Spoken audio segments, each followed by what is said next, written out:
Welcome to the latest episode of Branding the Experience. We discuss ways how we can create environments where employees actually want to come to work and customers want to keep coming back. I am Ken Bader, your host for Branding the Experience. Our subject today, authenticity. Yeah, this is the last episode of season 9. And I struggle a little bit to think about, all right, what should we talk about? What should be the last subject before I close out this season and take a little bit of a break while we concentrate on Public Safety Talk Radio for its next season, and hold you over until we start branding the experience again. And I keep thinking about the times that we're in. Again, as I've said probably at least a half a dozen times, I believe that this is the most chaotic time and most uncertain time in my lifetime. One of the most difficult, if not the most difficult times to be in business, to be an executive, to be a small business owner, to be going into a career, basically all of the above. So I was thinking from a branding perspective, what can I leave everybody with until the next season? And the thing that kept coming back to me is authenticity. And one of the sparks to that, as I was reading an article on Kamala Harris, and I'm not here to give an opinion or make this a political show, but the article talked about how Kamala Harris may be bad for the Democratic Party, and one of the things that it mentioned was her lack of authenticity. And that came to mind. It's like, well, whether it's personal or a business brand or an organizational brand, a lack of authenticity is a real problem. But on the positive end, if we truly are transparent, if we truly are authentic in what we're trying to convey, that tends to get us through the tough times. For instance, I talked about Cool Culture Corner, or in Cool Culture Corner, that I'm a recovering alcoholic. I don't talk about it much in Branding the Experience because it's not as relevant.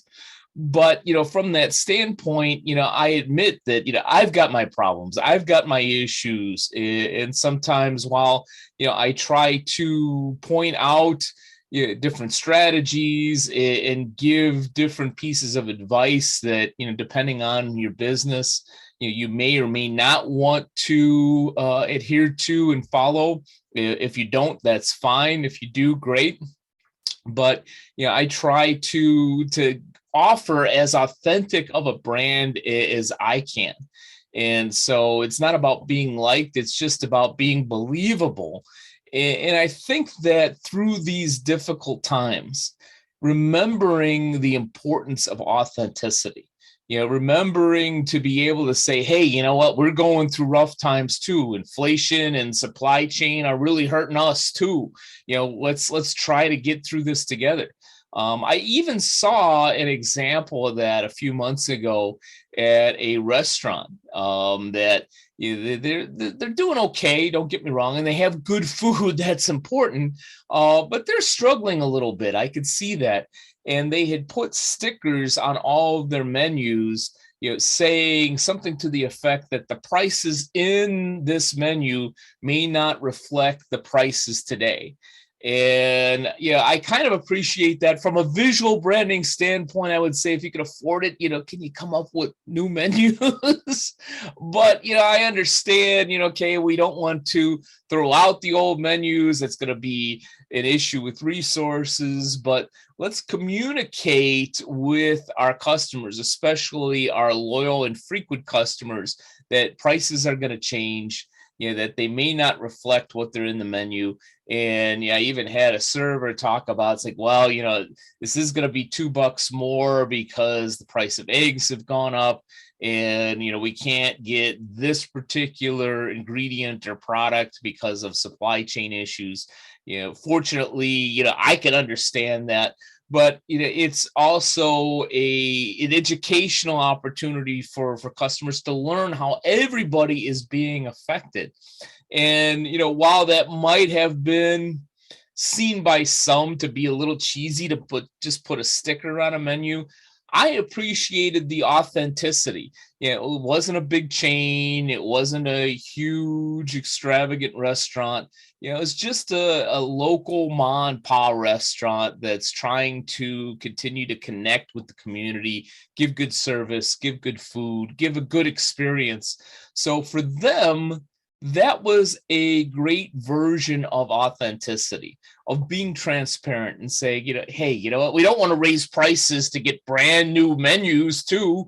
Let's let's communicate what's going on. So even on a large scale, for some of these huge mega businesses, being able to stay authentic, stay true to your original brand, especially for those organizations, whether it's been a small business or now a large mega business or chain, to stay true to some of those core organization drivers of who you were 50, 60, 70, 80 years ago, still apply today. Some companies are talking about, how they've been through rough times before. Maybe it was World War II, maybe it was even the Great Depression and survived, and that will survive this too.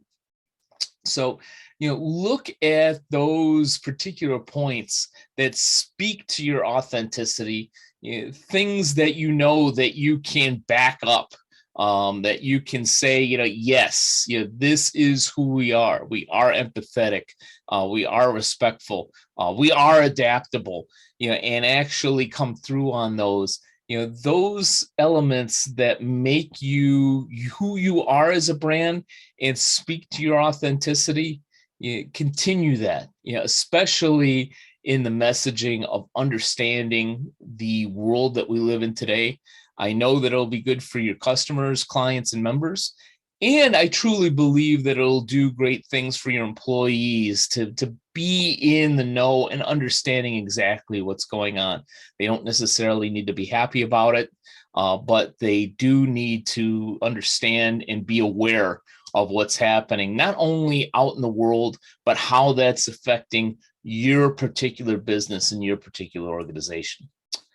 Thanks for spending some time with me today. We'll be back with you with season 10 of Branding the Experience very soon. But until then, I hope you're doing well, and I hope that you're branding the experience at a very high level for all those you serve. Events are back in full swing. I'm actually heading to my 4th conference in at least as many months so far in 2022. I'm overjoyed to be fully back in business after the pandemic, and it would be a privilege to be a part of your next event. Do you need a speaker for your next conference? Maybe a facilitator for your next strategic planning or training session? A full program with expert panelists and interactive exercises for attendees? Or maybe you need an MC for your next event. I'm here to help and have the expertise to be a part of an amazing agenda for your audience.